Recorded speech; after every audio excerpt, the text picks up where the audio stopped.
Magandang araw nga pala sa ating lahat and especially lalong-lalo na sa ating mga kapwa sitaw seller dyan. So yun po. Bali, ang dami po kasi nagtatanong sa akin at naghihingi ng mga updates nga pala about dito kay sitaw. So yun mga guys. So yun. Bali, meron pa akong isang napakahalagang update ngayon na sana ay pagbigyan nyo po ng kunting minuto para sa inyo mga guys. And especially, panuorin nyo po hanggang matapos kasi isa po ito sa pinakamahalagang ginawa kong update kumpara sa mga previous na mga sitaw update ko po na ginawa dito sa YouTube channel ko po. Dito kay Kuya Mark at maging sa mga pinopost ko po sa aking Facebook page. So ayun po. Bali isa po itong napakahalaga at syempre napaka-importante din ng mensahe para sa inyong lahat. Lalong-lalo na sa mga hindi connected sa kanilang mga account specialist. So ayun, tara, huwag na natin patagalin.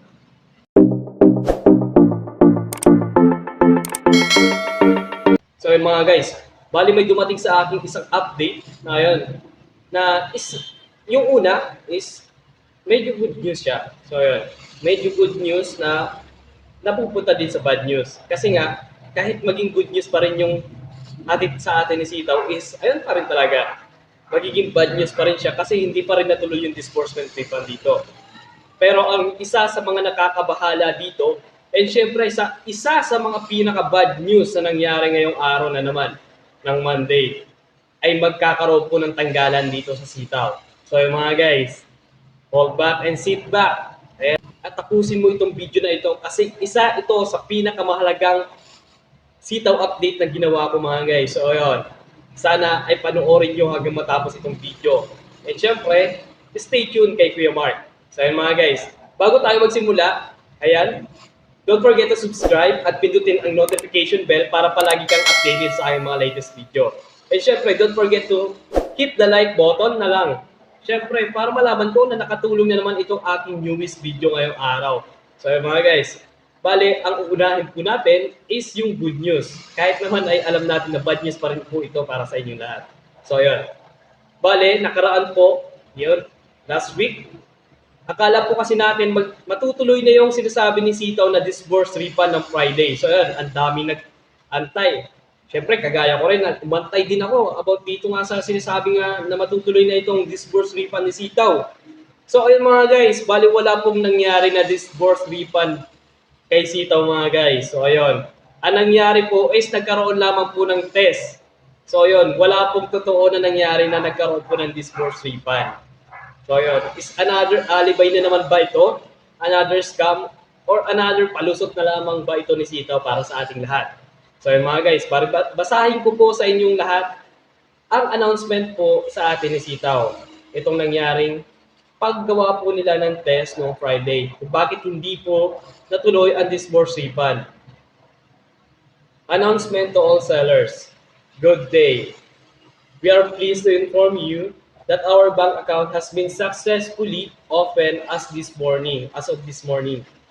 Our technical department is currently in the process of connecting with the bank API to conduct necessary withdrawal test, standard procedure. So yun po mga guys, bali yun po yung ginawa lang ni Sitaw. So ibig sabihin, naggawa lang po sila or nag-conduct lamang po sila ng test or standard procedure. So wala pong nangyari po na another disburse refund mga guys. So yun, ito po yung tinutukoy niya ng new banking method pero hanggang ngayon hindi po matuloy-tuloy. Upon the successful completion of this test, we will proceed with the bank withdrawals for all sellers. Additionally, we will be issuing a new disbursement plan, table to further streamline our payment process. So yun mga guys, bale, yung disburse refund table po sa aking mga previous na video, kaya po disregard nyo po siya, mga kapwa sitaw seller, kasi ay gagawa daw po ng bagong disbursement table po si Sitaw. So yung mga guys, sana ay totoo na talaga ito. At hindi na naman lang ito isang alibay na naman na ginagawa niya para sa ating lahat. Nagagawa na naman siya ng isang announcement tapos mamaya ay hindi na naman matutuloy. So ayan. Rest assured that the company will make it up to you with regards to the delays. The disbursement department and the rest of the company is doing what they can to further service all clients. Siyempre, kailangan nyo gawin yung lahat ng inyong mga kaya kasi siyempre, pera yan ng inyong mga investor. Bakit hindi nyo ibalik, di ba?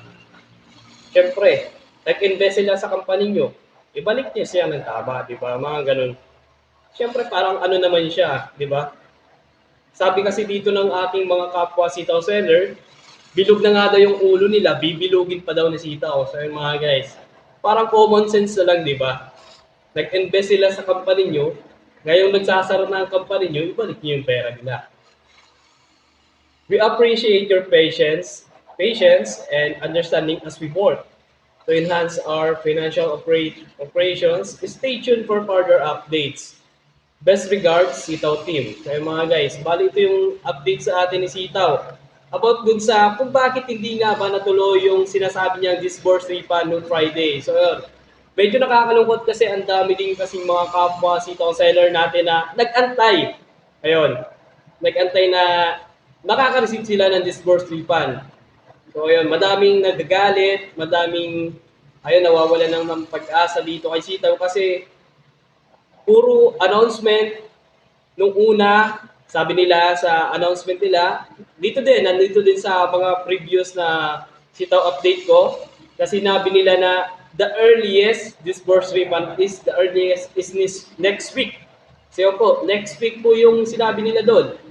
And after that, naging July 24. And after that, sabi daw nila, Friday. Ayan, magsisimula ng disburse refund. Ayan naman, natuloy naman ngayon Friday, pero anong nangyari? Nangyari lang naman is standard procedure. So, ibig sabihin, nagkaroon lamang sila ng test. So, ayun. Medyo nakakalungkot kasi parang parang bata sila kung magbigay ng updates para sa atin. Pamali-mali, di ba? So, ayun, parang pinapaasa nila. Pinapaasa nila yung mga kapwa sitaw seller natin. At isa pa sa pinakamasama nating update ngayong araw. So, yun po. Kung nakaabot ka pa po ng hanggang 7 minutes sa aking video ngayong araw, ayun po, ayan, maraming salamat po kasi mapapakinggan nyo po yung isa sa ating pinaka-bad news ngayong araw ng Monday. So yung mga guys, stay tuned. Stay tuned for our bad news. So yun po, isa po ito sa pinaka-malungkot and syempre nakakagalit na announcement. Ayan mga guys. So, ibig sabihin po, wag mamaya po, once po napanood niyo po itong aking YouTube video ngayong araw is kindly contact your account specialist. So yun po, kasi magkakaroon po ng tanggalan ngayon sa sitaw.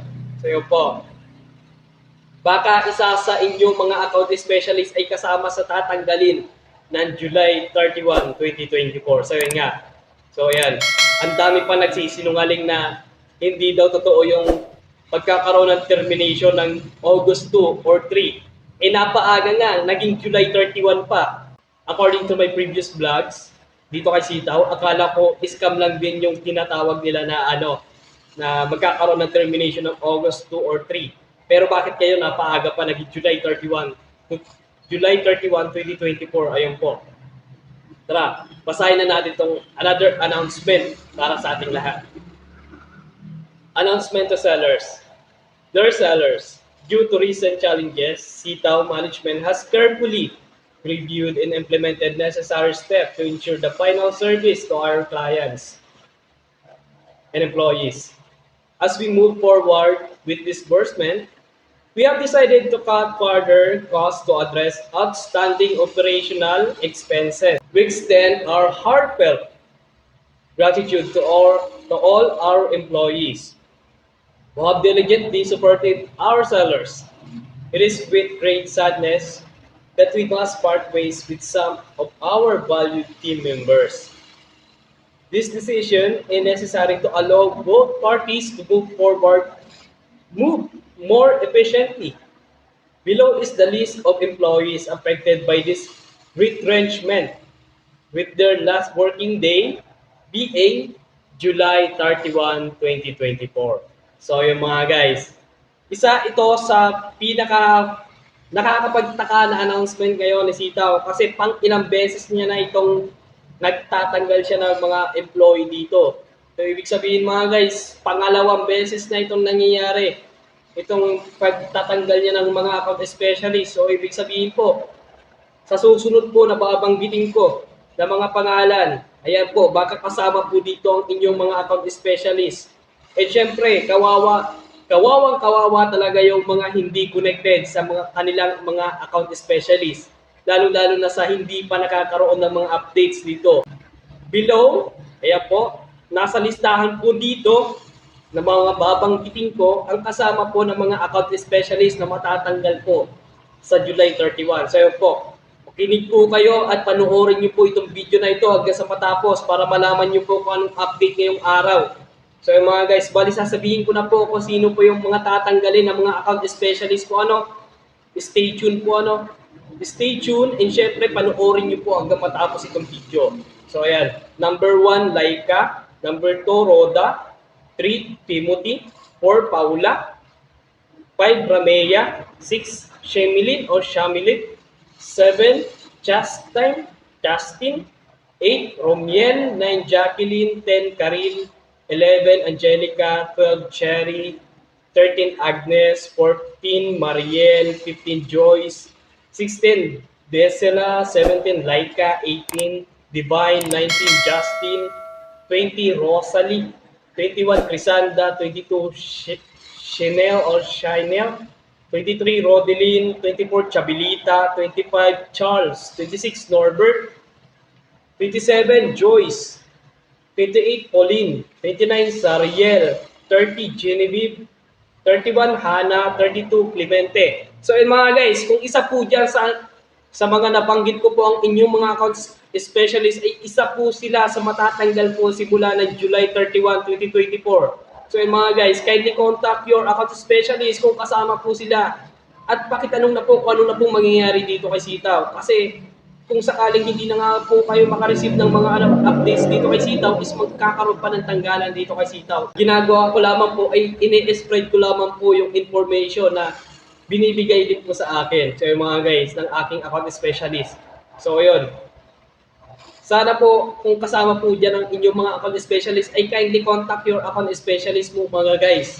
Para magkaroon kayo ng update kung ano nga bang mangyayari dito. Once na po na naalis sila. Yan, pagbibigay sa inyo ng update. We kindly ask our sellers to refrain from contacting these employees. Instead, please reach out to those who remain connected to the company as they are authorized to provide information and assistance. Thank you for your understanding and cooperation. Sincerely, Sitaw Management. So, kasama po dun sa mga nabanggit ko. Ayan. Kung kasama po dun yung mga account specialist nyo sa mga nabanggit ko, ayan, balik 32 account specialist po ang mawawala. Yan mga guys.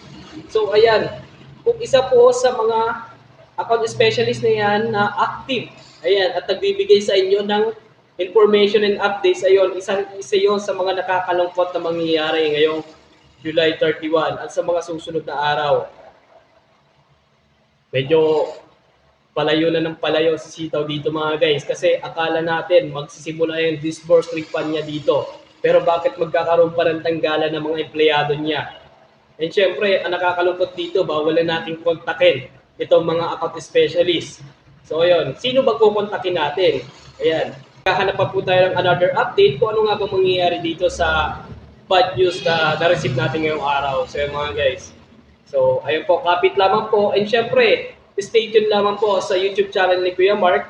And don't forget to subscribe at pindutin ang notification bell para palagi kang updated sa aking mga latest video.